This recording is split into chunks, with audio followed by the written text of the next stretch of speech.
In the early 90s, in a small rural village in Kotoko village in the northern region of Nigeria, a missionary preacher arrived at the home of Bola and Amina, a hard-working farming couple.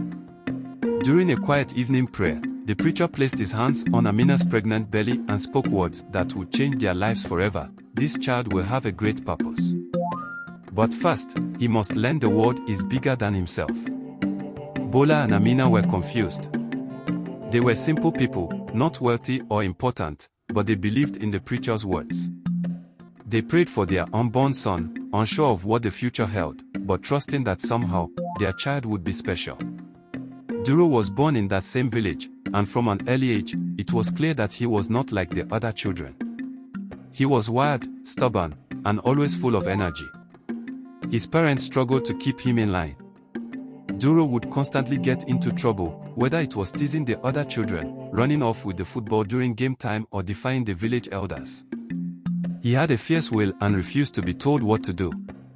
When playing with his peer group, if his team wasn't winning, Duro would find a way to cause commotion, end the game and run away, leaving his teammates behind.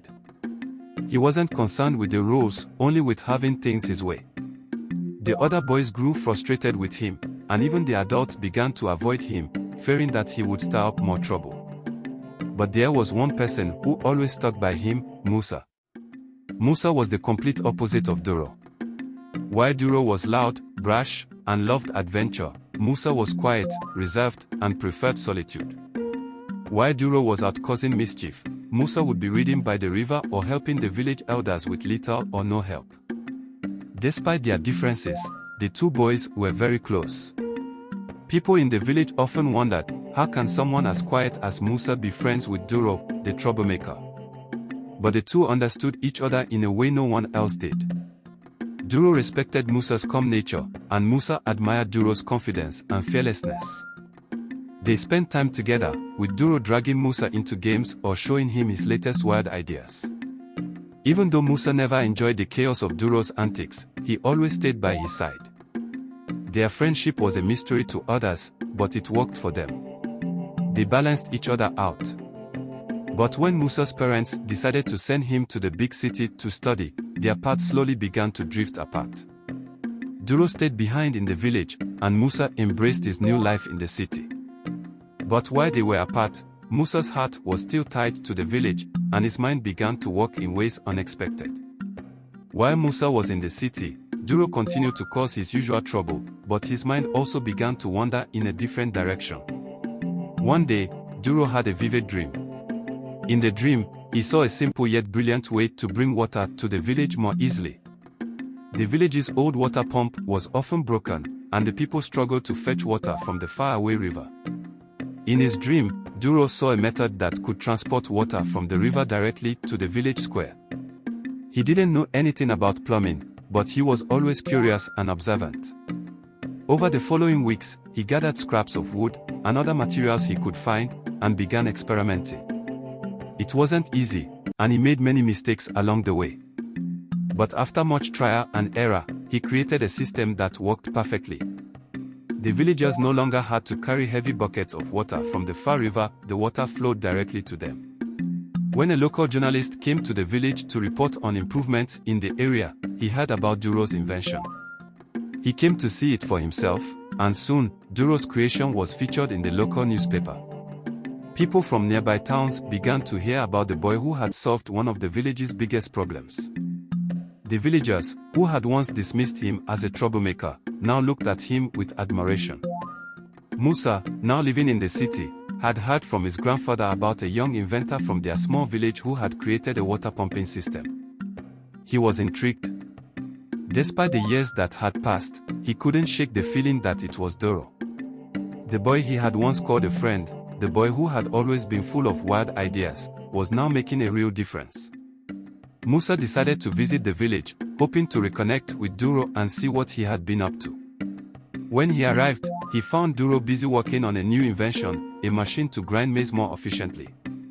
The machine was just as clever as his previous invention, and the villagers were starting to rely on him for more of their everyday needs. "I never thought I'd see the day when you'd be the village's greatest inventor," Musa said with a smile. Duro grinned back, but his face quickly turned serious. Musa, something's wrong. I've been having strange dreams, and the village is changing.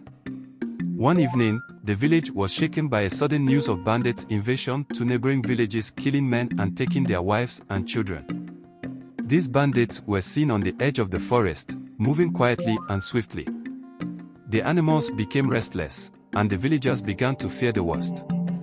I knew it, Duro muttered, his voice trembling.